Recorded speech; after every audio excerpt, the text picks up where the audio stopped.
now we're going to introduce one more element into the graphs of sine and cosine. So far we've talked about taking sine and cosine and multiplying the function by some value a, and we saw that that affects the range, it affects the amplitude, it may flip the graph upside down, it's going to be a vertical scaling. And then we saw multiplying x by some value b is a horizontal scaling, and that affects the period of the graph. Now the last thing we're going to look at is taking some value c and adding or subtracting it inside the sine or cosine value. Now this is going to be a horizontal shift. It's going to be a shift of our graph to the right or to the left. If you're doing this in ALEKS, you'll notice that ALEKS does plus c when they talk about this. I like to use minus c because it's a little bit more intuitive, I think, and we'll see why in a moment. But the way that I'm going to do it here is a little different from the way ALEKS does it, but I think it's a little bit better when you're trying to put the graph together. So we're going to graph something that looks like a times the sine of bx minus c, or a times the cosine of bx minus c. So once we introduce this minus c, so this number that we're adding or subtracting depending on if c is positive or negative, inside the trig function, introducing this introduces what we call a phase shift. Okay, and a phase shift is just a horizontal shift of our graph.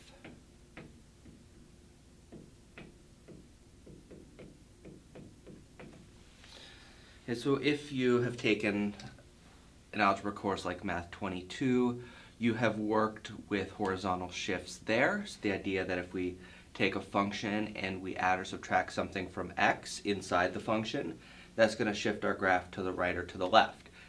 If you've seen that before, remember that the idea of the horizontal shift is a little counterintuitive in that to shift to the right, we subtract a positive number from x. To shift to the left, we add a positive number to x. So the shift has sort of the opposite sign of whatever it is we are adding or subtracting from x. And that's why I do the minus c's, because then the value of this number c is going to give you the direction of your shift. So essentially we already have the sign flip there with the minus. And we use the term phase shift when we talk about sine and cosine because these graphs are waves. And in general, when we do things that involve waves, stuff like acoustics, some things in engineering and physics, we want to talk about the so-called phase of, an electrical wave, of a sound wave, and so on. And phase shift of a wave is just a fancy way to say horizontal shift. So this is the only set of functions for which we'll say phase shift when we have a sine or cosine. So our phase shift or our horizontal shift is going to be given by c divided by b. Okay, so for example, let's suppose we wanted to graph y equals the sine of 2x minus pi.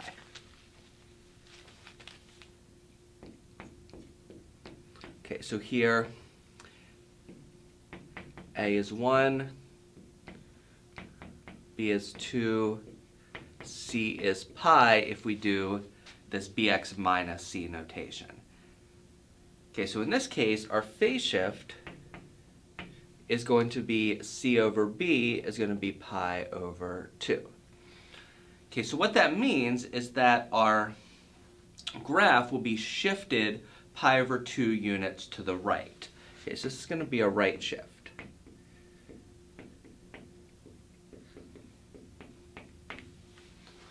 So it's a positive shift because we're subtracting this pi. So again, we think about the sign as being flipped, and this minus pi is a shift to the right, and the amount of the shift will be the c divided by the b.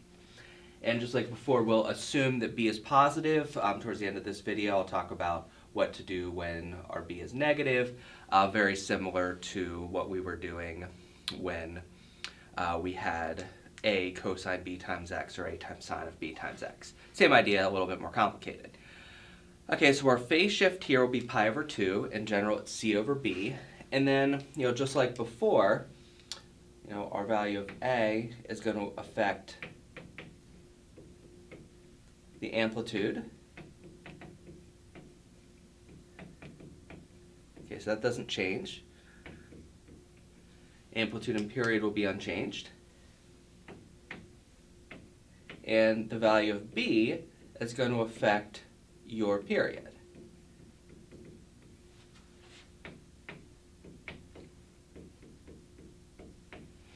Okay, so our period, just like in the previous video, will be 2 pi divided by B. Okay, so in this case, our period, which I'll call P,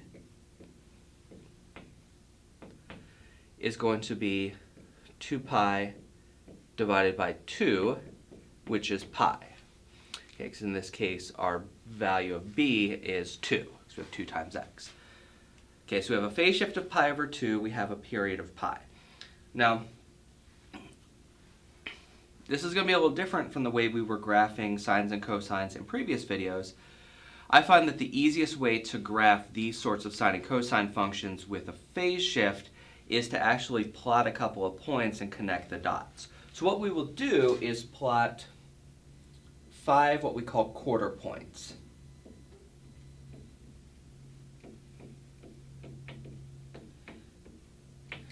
Okay, and this is going to go back to what we were talking about with the graph of sine and cosine. So if you think about the graph of the sine function. Okay, so if we look at one period of the sine function, we saw that this wave, this one period,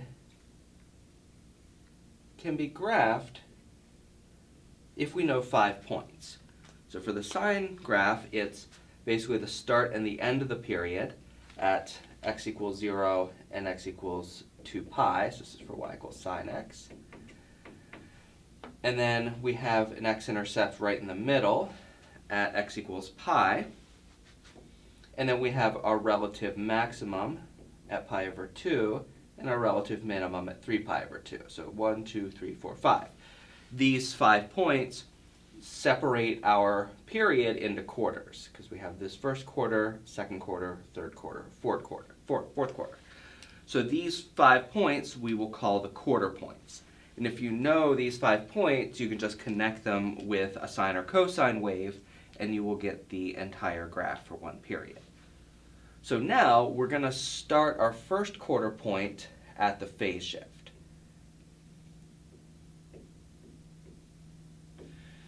So that's going to be the start of our shifted period.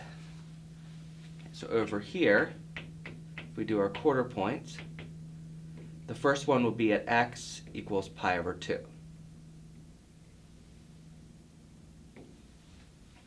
Okay, that's our phase shift.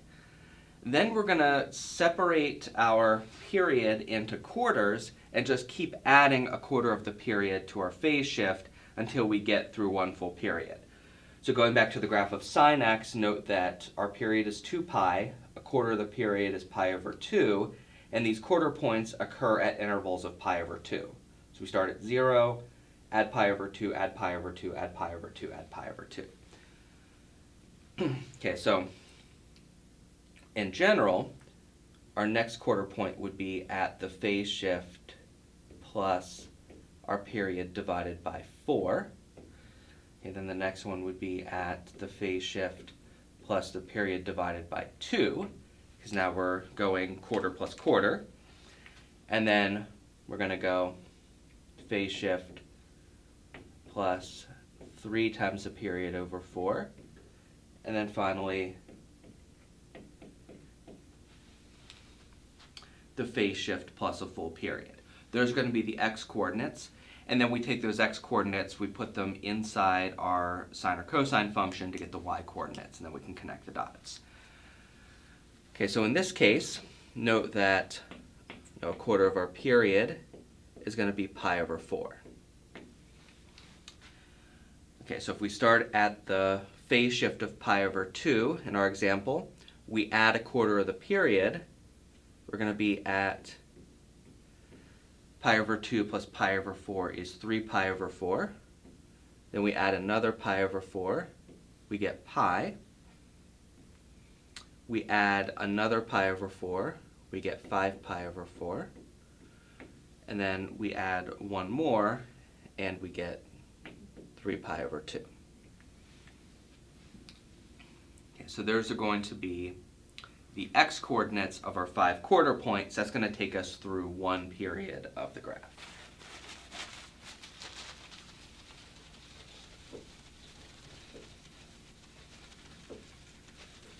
Okay, so let's go ahead and do that, and then we'll sketch out one period of our graph. And again, once you have the one period, you just need to repeat that over and over and over again if you want to get more of the graph.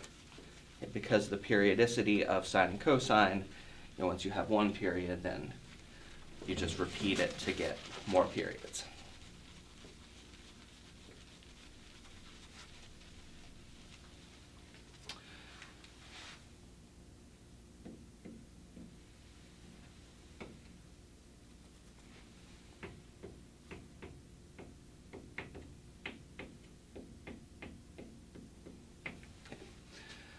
So again, the x-coordinates of our quarter points were pi over 2,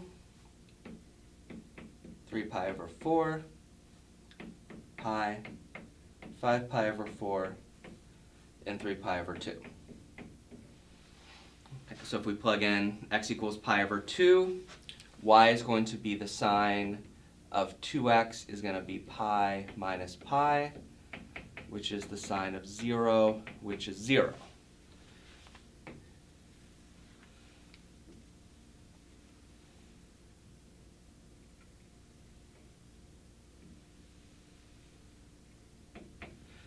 So we're going to have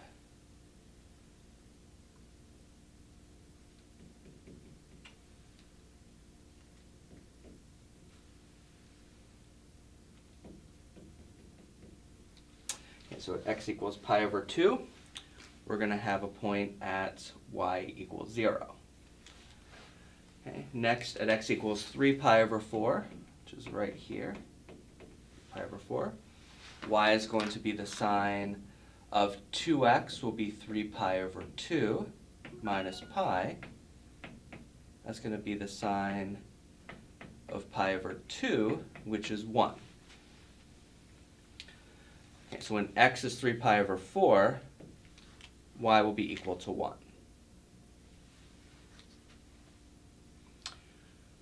When x is pi, y is going to be the sine of 2x is 2 pi minus pi. So that's going to be the sine of pi, which is 0.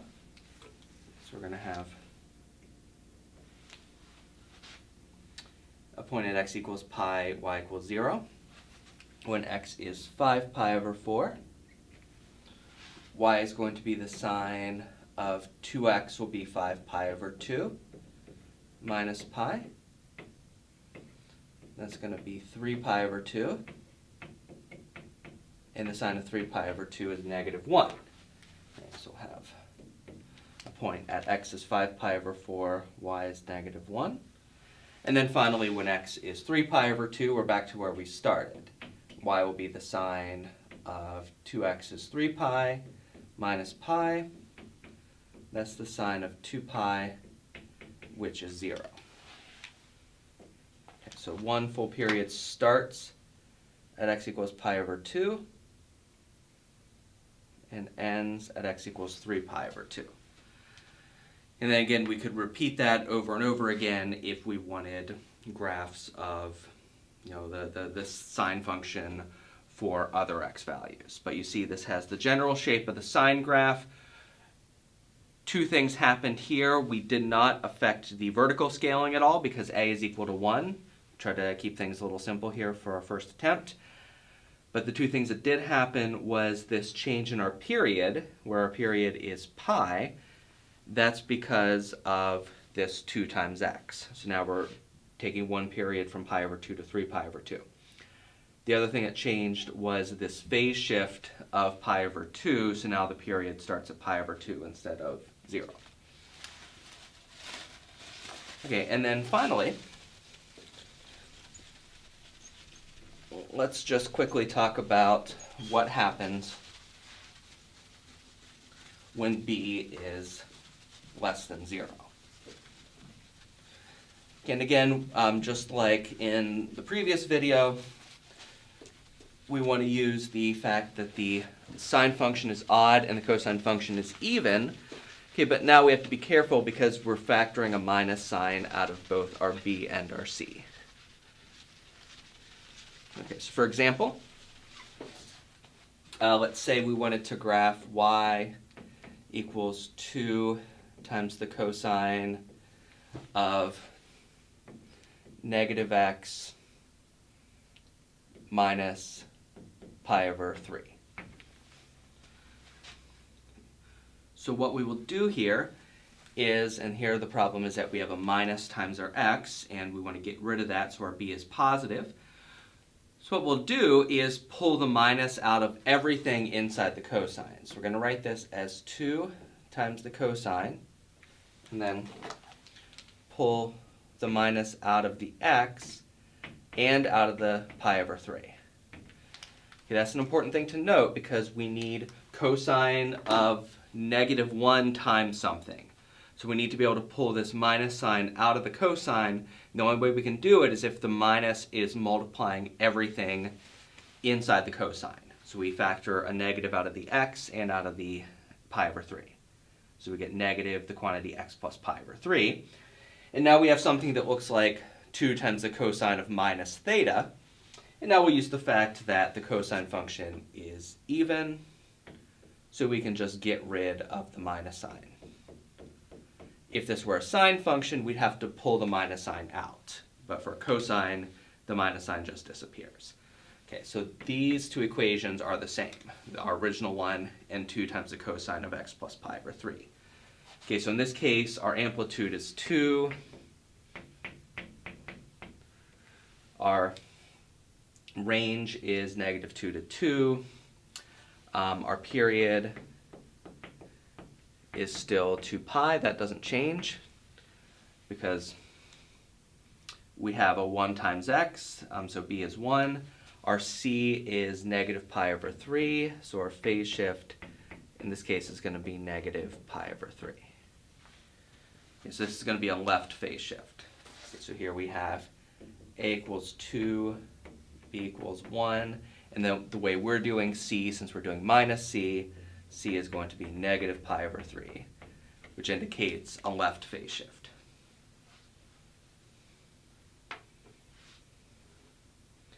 Okay, so this is how we would handle graphing sines and cosines with a phase shift. And then just like before, we would find our quarter points, plug the x-coordinates into our equation, find the y's, and then connect the dots.